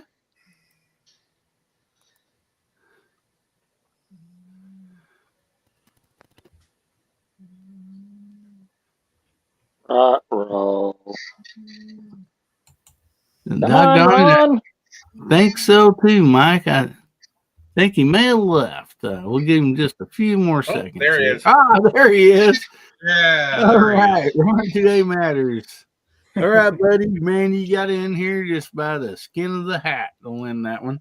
So He's still pulling up his pants, getting back from the bathroom. Yeah, one shake away from losing. Bad time to go see a man by a dog. But Ron, email me at AmericanHillbillyup@gmail.com and I'll get that over to Moondog and we'll get that sent right out to you. And if you did not get your hashtag in the first time, make sure you get it in now because we're going to do another spin. And this is for the skinny blue knife. And since we have some new people in here, I will show this. It's right here. We've been giving away. We started out with the skinny black knife. We went to the skinny blue knife. And this is a really nice knife. Got a pocket clip on it. And some people call this a window breaker. Too Loud Mood calls that an icebreaker for your mixed drinks. And it is a flip blade right here. So anyway, nice little sharp knife. Comes in handy to even open up mail or whatever. So anyway, that's what we'll be giving away next. So, Bubba, why don't you give us another one of them Kentucky countdowns, brother? All right. Hold on. Let me see if I can remember this again. A, B, C, D, 5, 4, 3, 2, 1. All right, go. All righty. Round and round it goes. We're stopped. Only Bubba knows. Guns and Hey! barbecue. It was close, Congratulations, Justin. buddy. It was close. Justin almost got it. Yeah. And also, we got Yukon out there too. Hey, buddy. Good to see you. And Info Bros, he jumped in earlier and I didn't get a chance to welcome him in. And anybody else that we missed tonight, apologize for that. Barbecue, there he is. All right, Barbecue. Email me at American Hillbillyup and give me your name and address that you want that sent to, buddy, and I will get that sent right out. Write your name down here. All righty. Congratulations to our winners. Appreciate each and every one of you. All righty. So we've Mark's done such a great job telling us about everything. And first of all, we do have some questions from Mark, but also I'd like to give the panel and the side chat another chance here. If you do have a question about his products or whatever, to go ahead and ask him. Yeah, you could ask them too if they what would they like to see, what type of targets. They think. I always ask my customers, what do you think? What do you think people want? What do you want? You betcha. And so, Jamie, I seen you had your hand up. Yeah, I just wanted to request permission to be excused, please, sir. I got to get in bed and get ready for church in the morning. The dueling trees are great. I know they present a shipping problem. Texas stars are always fun. Those spinning targets are really cool. But those things are going to require, it's almost like you need a storefront so people can come and get them. You know what I mean? That's in some cases, yeah, shipping gets to be prohibitive for sure. Yeah. It can be a challenge. But I want to say that it's been a pleasure to listen to you present your wares tonight, buddy. And I wish you nothing but the best, and Godspeed. And y'all get over there with that discount code. You're going to save some money. And thank you for having me, Hillbilly. Been fun. And I got to go get ready for church in the morning. I hope y'all find somewhere to go in the morning. And you'll be glad you did. I promise. Well, thank you so much, Jamie, for being here. And make sure you guys go and check out Jamie's channel, JH586, and Georgia Shooting Connection on Friday nights. So always a lot of fun on that show. So appreciate you, brother. Well, thank you for having me, and thanks for putting up with me. I'll catch y'all next time. Bye. Good night, Jamie. Hey, Jamie. Nice to meet you. So Michael Dunn has a question. He said he ordered something. What color truck will be bringing my order? Well, that depends. If the order's under $99, he can decide that. He can pick the shipping method he likes. But if it's over $99, we ship free, and that means we pick. Yeah, exactly. And we pick whatever's cheapest. But we do that for two reasons. That's number one, so we can give you guys the best price. I have very good negotiated rates with FedEx, 2-day air. So probably 70% of our items ship 2-day air, which is, you might think would cost more, but it doesn't. I get amazing rates. So great. that's a win because I'm able to get you guys your steel faster, and I'm able to save some money on top of it. So odds are, if your order is under 50 pounds and under 700 cubic inches, it's going to go FedEx 2-day air. Nice. Yep. Gotcha. One suggestion: things that might get more women shooters into shooting steel, rats and spiders. Yeah. My wife, absolutely. I'll bet if you made a spider steel, I'll bet she would absolutely go crazy on that. Yeah. I thought you were going to say husband silhouettes. Well, yeah, maybe that one too. But then you got more problems than just her shooting steel if she's that mad at a husband. Oh my goodness. So, anybody else have any more questions for Mark? Well, I think he's onto something with the more animals. I think definitely there's a lot of people out there that like to shoot all different kinds of animals. So I think that would be a really good idea to go with. Yeah. So you and I definitely like that deer style target that you had too. Shows you the kind of you get into that sweet spot type deal. Put up a target back behind it to kind of silhouette to train on. That's pretty nice for hunters too.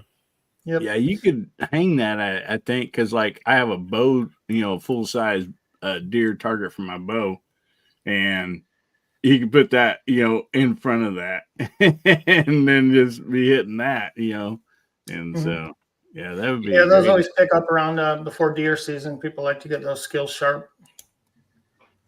Oh yeah. Hey, Mark, I got a question for you. Sure. You'd mentioned about them being zinc. It was really coated and fused, whatever it is on the surface, Yeah. So I'm setting up I got a range at my house, but I don't leave my targets out. Can I? And not worry about them rusting to pieces. Yeah, they won't rust. The only way that zinc coating gets degraded is if you shoot above 2850 and you actually remove the steel with a pit. Obviously, that's going to remove the zinc too. But you shouldn't be doing that anyway. And as long as you don't, you'll be fine. Perfect. Yep. They maintain that coverage. It's like because I could put a concrete bench in at this range this spring, and then I'm going to drive these posts and leave them out there. So. Cool. Yeah, definitely can. Yeah, no, that'd work out really good for me too, because I don't bring any of my steel in, and I know none of that's zinc coated, so I'm constantly having to paint it. Keep it painted up, just that way it's not rusting to where the paint won't stick, and stuff like that. So that'd be really nice. It's still beneficial to a lot of people end up painting them anyway, but it's not necessary for a protection standpoint, but it's much nicer because it is it does give another benefit. That's why I like my stencils and so on as well, because it takes it even a layer past that. But they become almost like a shoot and see. So the zinc is like a silver color. So if you paint it with a darker color, it reveals the silver color underneath like a shoot and see, which not only can you hear your hits, but you can see them as well. And, one thing that a lot of people miss with the steel targets is, yes, you can hear the hits, but more importantly, you can also hear the misses. That's the instant feedback is all the difference, right? It's just as important to know that you've done something that caused you to miss than if you hit. If you're screwing up, you need to know, and the sooner you know it, the better, right? So that's everyone forgets that you can hear. You're sure you can hear your hits, but you can also hear when you don't hit. So another one I had is, what's the biggest caliber you've had somebody shoot at your targets? 50 BMG. 50 BMG. There's a range. Indiana. I forget. They actually have Mark 19s there, but that's a 40 millimeter grenade gun, by the way. It wouldn't be Atterbury, would it? It's in Indiana. I can't think of the name. It's in Indiana, I think. It's an old military base the guy bought, and he made a big shooting range there. Okay. And I forget his name, but he's a nice guy. He's a customer too. I got to find that because I live in Indiana. So. But he's got some pictures of the range, and if you don't know what a 40 millimeter Mark 19 is, it's an impressive. I was a Mark 19 gunner in Somalia. They're an impressive weapon, let me tell you. But they have I don't think they shot that at our targets, obviously. But I've always just called them 40 mics. Yeah. what was it? The M272, 273, the elephant gun or whatever that they put under the M16s, single shots, the 40s. M203.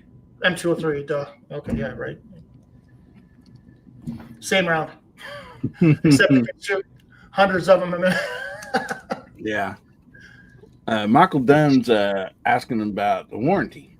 What's covered under the warranty? We have a lifetime warranty as long as it's used as directed. But if your target's full of pits because you're shooting your 22-250 at 50 yards at 3,500 feet per second, I'm not going to warranty that. Obvious. Or steel, or if you shoot steel core at it, stuff like that. But if it breaks with regular use, it's lifetime warranty. Awesome. Yep. And it's extremely rare that I have to do that. Very rare. That's great. Yeah, the best warranty is one you never need. Yeah, for sure. Yep. No doubt about that. But you know, that really makes me strive to make my stuff better too, because I have run into fluke situations. You can't always see everything ahead. You know, I've made design changes in my lifetime that I've paid the price for. Because they start breaking and I get phone calls, and I stand behind all my products. You know, I replace them. Like I told you, I don't know if that batch of AR-650 that I bought that people were cracking targets, and I had to replace darn near a whole truckload of steel, and I did. Wow. Because it was the right thing to do. But I stand behind my stuff. That's great. Mm-hmm. Okay, I do have kind of a geeky question. On all of your ears and stuff, when you're cutting that out and everything, have you had better luck with a square ear to hook up to or a round ear? I don't like squares because vibration intensifies at the corners, and AR steel being a high carbon steel. Yeah, you know that. You're a steel guy. Yeah. Yeah, well, I didn't know with making the ears any thicker, or because that's especially what I had problems with. The one target that I had, it was square, and then I've got the other ones are all round ears. And granted, I haven't shot at them as much as I have my first target I ever had. But I've seen a lot of guys have problems with square ears, and I said, man, that's got to be just right there at the corner, just that vibration ring, and it's just not making a nice solid loop vibration all the way around. It's coming to that corner and just punching it out. Absolutely, it intensifies there, and that's another reason why I don't like to use standard carriage bolts that a lot of people put the square holes in there, because it might be fine for a year, 2 years, 3 years, but eventually that's where the vibration is going to intensify. It could lead to a failure. So why have a risk for failure when you don't have to? As a greaser, I don't like squares either. There's a couple reasons actually why ears typically have problems, especially ears that are more apt to fail. Or sometimes you see these very tiny ears, right? Well, what happens is you get a lot of heat concentrated in there in that tiny little area, and it gets quite hot, and that can make the steel still more brittle in this very important area. That's why my ears are quite large. Yeah. I've noticed that on yours versus some others. I was been cruising around on your site and looking at some of the old ones that I've got, and I just know sometime in the future, especially now that I've got a lot of guys training on my range and stuff now, I know I'm going to be having problems with those here in the future. I can just about guarantee it. So my wallet's going to get a little bit lighter going on back on your website tonight to go order some stuff. I appreciate that. You'll like what you get. Awesome. Okay, so now let me geek out on one more metal question. If somebody is hanging that, what have you had better luck with as far as doing a bolt with a double nut and leaving that bolt a little loose on there, or getting it absolutely just butt stomping tight with a chain or a rubber pad or what have you on that, if you're going to hang it like that? What have you had better luck with? Chains or straps with a let me with a double nut, leaving it loose instead of just sandwiching everything up super tight on there. The stud itself, you want to be very tight to the target, and then the strap or bolt that can be loose. You know what I mean? In between the strap attachment can be loose. That's not a problem. But you do want the stud to be quite tight, or it'll just shake loose in use. Okay. we use what we call a super bolt. Here, can I share the screen again, or should I? Yeah, you bet. I'll pull it right up here. Sorry, I'm being a total geek on No, it's here, fine. but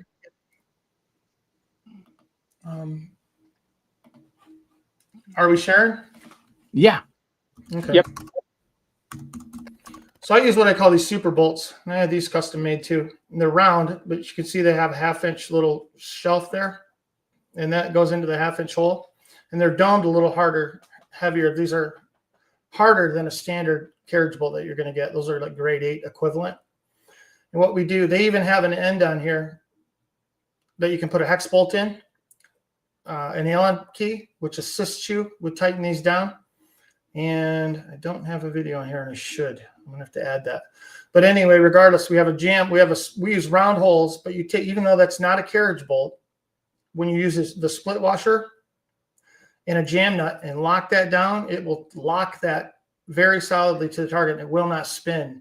And then you can put do the rest of whatever you have to do to attach the strap or the chain from that point on. But that's how I avoid using carriage bolts. Use these instead. And once you lock them on there, they're securely fashioned and they will not turn when you put the rest of the hardware on. So that's how we get the better longevity on the ears. Nice. By avoiding the carriage bolts. So it kind of works essentially the same way, but you don't get the so you can see the ears are quite beefy here. yeah, those look way better than mine. You'll notice the radius corners too. We take care to Yep. always radius corners when we can. Any load bearing area we do that for, because any square corner is bad news. Yep, and that's what mine are too. And it's just things I've seen in steel without being radiused, or just those sharp 90-degree angles. It just that you always have breaking points there, especially if you get into a high vibration situation. Oh, here's something else cool that I wanted to point out too. All of our targets too are situated. You see in a way that the ears line up across the top here. That's because you can use these as knockovers as well. Just so you can either hang them as conventional gongs, or you could set up a rack or whatever and make knockdowns just by using the bolts, and they sit perfectly like that. Oh, nice. Kind of like dual use, right? Yeah, and any of the cool. weird targets will do that. Hey, that's cool. Yeah. I didn't see this in your site, and you probably have it too. Do you do any of the NRA 22 knockdown targets, the chickens and all that sort of stuff? I have the chickens and rams in that, but I don't have them as a knockover because it requires welding. They don't ship very well, and in my experience, people don't like to walk. Okay. But I do have two versions here. I have centerfire rifle here in 3/8, and I have the airgun rimfire version here in 1/4 inch. You can still practice with those, right? Yeah, that's Sure. good. Yep. Yeah. Now, Hasbro, you have one of these targets, and do you want to share with everybody, like, what's the process? I mean, how easy or difficult it is taking it to, a range, setting up? I don't know if I have a picture of it, Mark. I don't know if you do or not, but once you set up the KOL, you just basically take the center pipe and put together the spacers and the hangers and bolt it together. Then you just lay the end legs on it, and it stands up. It kind of wedges itself, and then you just take the legs right off, and it folds flat and goes back into your truck. Yeah, you can It's just super pull it in easy. here and just pull a leg off, and they knock down quite easily. Yep. Do you have? I guess maybe next time I take mine out, I'll do a little video to show that. But right there, that video down below shows the end view of it, and you can, it just literally kind of lays over and locks itself in place. It's really a smart design. Oh, Yep. yeah. Very easy transporting, it looks like. Yeah. It is, yeah. This is that amazing shooter again. He is good. Yeah, some of these He may guys be are- slow, but he's good. He may be slow, might be Not obsessed very with close how here. fast you go, but he does do it. Yeah, that sucks. I'm like the mechanic that never gets that's car is always broken. I never get to shoot. I'm always working. Yeah. I know the feeling, buddy. Right? Tell ya. Michael Dunn says, "Good night, Michael. Good to have you here tonight in side chat. Says it's nice to meet Mark and spend some money for a great cause. Thank you for your service, Mark. Thank you, Michael. Great company and products. All right. Well, All right. Well, I can stop presenting if you guys just want to talk. yeah, here I can bring it down here. Okay. And but yeah, we're going on coming up on the 2 hour mark. So Okay.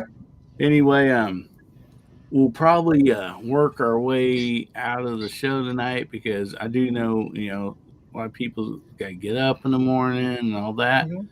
Mhm. See, let me try to find a fun topic here we can go over real quick and before everybody's got to leave. I do have one more question. Yeah. Sorry, I know I've been asking a lot of questions, but Oh, it's fine. I get asked questions all day. so how did the name of the company come about? That's a funny story. It used to be back in the day to rank on Google, it was important to have your keywords in the domain name. And shooting targets was already taken. But Google does not weigh numbers like shooting targets. If I put a number behind it, that does not diminish the topical relevancy of the keyword, right? Because it's a number. And I got the clever idea. Originally, my logo, the 7 was going to be a pistol. So I was going to shoot back over the logo. Oh, nice. So my logo has evolved over the years, but that's the original. That's the reason why. Not so important anymore, but it did used to be. Cool. Yep. If I knew then what I knew now, I would have named my website AR 500 Targets.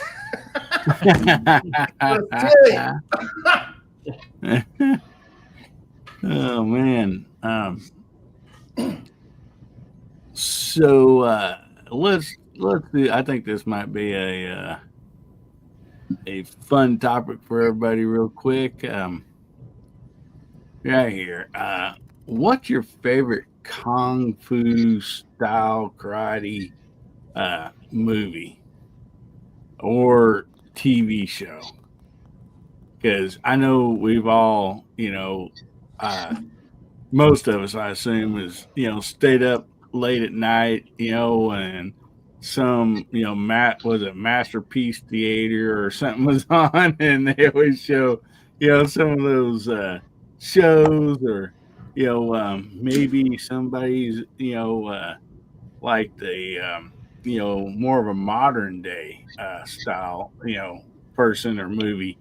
So I like the old Bruce Lee movies myself. That guy was a freak. Hey, you betcha. If anybody in this panel answers Kung Fu Panda, drop them. Jack Black. Okay, I'll just keep my mouth shut. What? No, not even close. Not even close. Good night, Smoking Joe. Good to have you this evening, buddy. Your secret's safe with us, Pat. So we know Bubba always likes to go last on this, so we'll just start with you, Hasbro. I always hated the what was the Kung Fu show with David Carradine? I hated that show. I know what you're talking about. I can't think of it. Growing up in there, so it'd probably have to be. There's so many, but probably a Bruce Lee flick, some sort in there. Yeah, what was it? I watched. Yeah, I got to think of it. Yeah, it was Kung Fu. Oh yeah, it's called Kung Fu. It's just Kung Fu. Yeah, that show. Yeah, it's just the guy was such a wuss, and it's like, come on now. There we go, Jacob. He was a woke Kung Fu master, I think. He was Kung Boo Boo or Boo Hoo. Kung Fu Boo Hoo half the time. Kung So Boo about Boo. you, guy. I remember growing up on Saturday morning cartoons. There was this cartoon called Hong Kong Phooey, #1 super guy, Hong Kong Phooey, quicker than the human eye. But as far as anything Kung Fu or karate related, I'm sorry, I got to go with the Delta Force, Chuck Norris, man. There you go.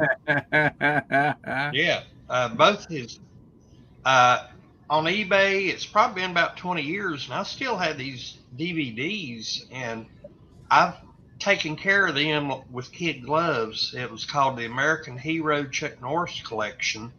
It had both Delta Force movies, and it had all three of the what was it? Where he was a prisoner of war. Missing in action. Missing in action. Yeah, all three of those. I still have that those CDs back here in the original package, and yeah, those movies are hard to beat. That's People awesome. missed in action 3 times. You know, they don't make movies like that anymore. No, they don't. And thank goodness the band Kiss didn't make any kung fu stuff, because that would have been Garage Guy's answer. Yeah. Yeah. This year, I went to the Kiss concert this year, and they were doing some karate moves or something on the stage. I figured that would have been Garage Guy's answer, but good stuff, For buddy. Gene Simmons, it would have been Kung Fu. So how about you, Gizzard Gary?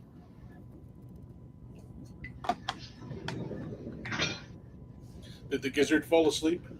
Uh-oh. He's still He may have upset about stepped Kung away. Fu Panda. Yeah. You may have to step away for a second, so we'll go ahead and jump on over to Justin. Well, I'd say my favorite would definitely be Jet Li. I think he's probably one of the best we've ever had, and that's come to the States, and he specializes in so many different martial arts. It's kind of incredible. And what I don't thank you for right now, Hillbilly, is I think I've told you before, I'm assuming everybody has a song every once in a while that pops in their head and you can't get rid of it for Don't like you weeks. say it. Yeah, you know where I'm going here. Kung Fu It fighting. it plays for days in my head. It's the number one song on repeat that goes on in there. So thanks a lot, Hillbilly. I just got that song out of my head today. I just got that song out of my head. Now it's back. It's Why? back. I asked you not to say it. I begged. Well, good stuff, Justin. How about you, Pat? Well, I got to go with Garage Guy. Anything with Chuck Norris in it, especially the earlier stuff. I mean, the guy was phenomenal. He's got a lot of championships underneath of his belt. The guy was the real deal. Granted, it wasn't kung fu, but the guy was awesome. I mean, so yeah, I got to go with that. And close runner-up has got to be Bruce Lee, the Big Boss. Anything. So I love the older kung fu kind of martial arts movies. So it's just, because those guys were legit. And Steven Seagal can go suck on a bag of riches as far as I care, because no. Probably just sucks on a candy bar how fat that man has gotten. He makes me look skinny. Well, Seagal did one good movie that I can think of, and I'm probably partial to it because it was just filmed like 2 hours away from me over in Kentucky. I was talking about Fire Down Below. It had a good story plot to it. I'm not a Seagal fan. Yeah, that one wasn't bad. I'm actually in that movie. Did you know that? I'm in the porta potty in the back when he's in the town. It was the best piece of crap they had on the TV. Oh, God. I was in Jackson, Kentucky. Cool. So, how about you, Mark? Like I said, I like the old Bruce Lee stuff. Probably Enter the Dragon. Yeah. The stuff that guy could do was just amazing. Yeah. Such great stuff. He's not even human. Exactly. Even if they sped up the scenes, right? What he was doing was incredible. It's like, I just break something. Oh, man. Have you seen the footage? And I can't believe it's real, but of him playing ping pong with his nunchucks. You gotta look. No. You gotta look. That's like, I don't even know how it's possible. I'll look that up. It's Dang. it's amazing. Wow. It's hard to believe it's real, but I believe it is real. Yeah. It's old footage. Way before AI. I don't think they had as much trickery in filming, No. back then as they do now. So it Right. probably is real. So, Bub, I know you want to go last, so I'm going to go ahead and throw mine in. And a lot of great ones have been told already, but I was sitting here thinking, I was like, well, I picked out a couple that has not been told. Billy Jack, grew up watching Billy Jack. Me and my cousin, we were about the same age. We'd watch that movie and then just beat the fire out of each other, after we got through watching it, practicing, And then another one, somebody that I still like watching today, and maybe not as much as a lot of what everybody said's been like really good talent, some type of martial arts. But me and my wife, we enjoy watching Jackie Chan, and the comedy that comes along with it. We just always enjoy that. And we got Gizzard back. Hey, buddy, good to see you. We were talking about a favorite kung fu or karate style movie or shows, TV shows or something that you enjoyed. Well, when I was growing up, I can remember watching that kung fu TV series with was David Carradine. Yeah, that's it. Knock him off the show again. But I also own a couple of the Jackie Chan movies. What were those? Oh man, there you go. We had brought up Jackie Chan, so. Mm-hmm. But those were the ones that kind of ring a bell to me. I haven't seen. I know you're gonna say you haven't seen any of them. I haven't seen any of the Karate Kid movies. You ain't missing. Not my thing. Yeah, you can't. No, they suck. Not my thing, but yeah, I can remember watching. They're the Taylor Swift of kung fu movies. that kung fu series that was on back in the 70s. That was just the weirdest show. Yeah, it was. And, you could actually compare Taylor Swift to Afghanistan. It looks bombed out and depleted. Good night, Ron. We'll see you, buddy. Yeah, sorry about being gone. I had to answer a nature call real quick. So that's no problem. Info Bros comes in with Drunken Master. All right. And real quick, Bubba, I want to also say some of my favorite ones growing up come on late night TV, the one channel that come on after midnight. And they actually, if I'm not, I might be mistaken, but I'm pretty sure they call it Kung Fu Theater. And there were just several different little short ones. And I always enjoyed watching those. Of course, they were all voiceover, but yeah, I did get a kick out of some of those. So, Bubba, what you got, buddy? So I want first of all, before I say this, because Info Bros just said my favorite kung fu movie, which is Jackie Chan. But if you haven't seen The Drunken Master of Jackie Chan, you need to watch that. It's going to be subbed or it's going to be dubbed over because it's all in Chinese. So it's not going to be in English whatsoever at all. But it is one of my favorite movies. But the one thing I wanted to say was Bruce Lee wasn't just absolutely insane speed-wise. He was insane power-wise. There is a clip of Bruce Lee punching the stop sign.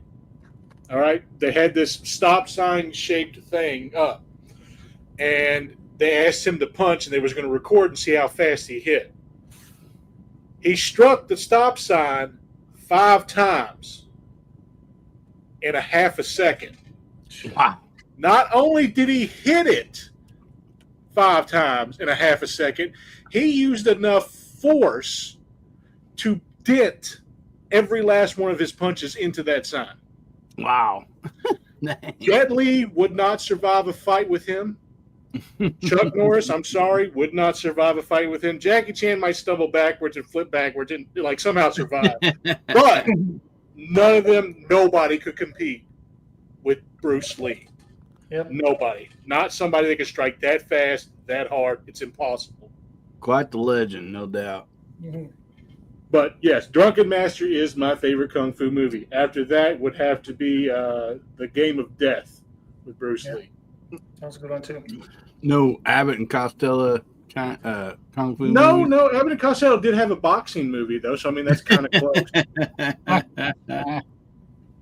But yeah, Bruce Lee was something that should never have been a human.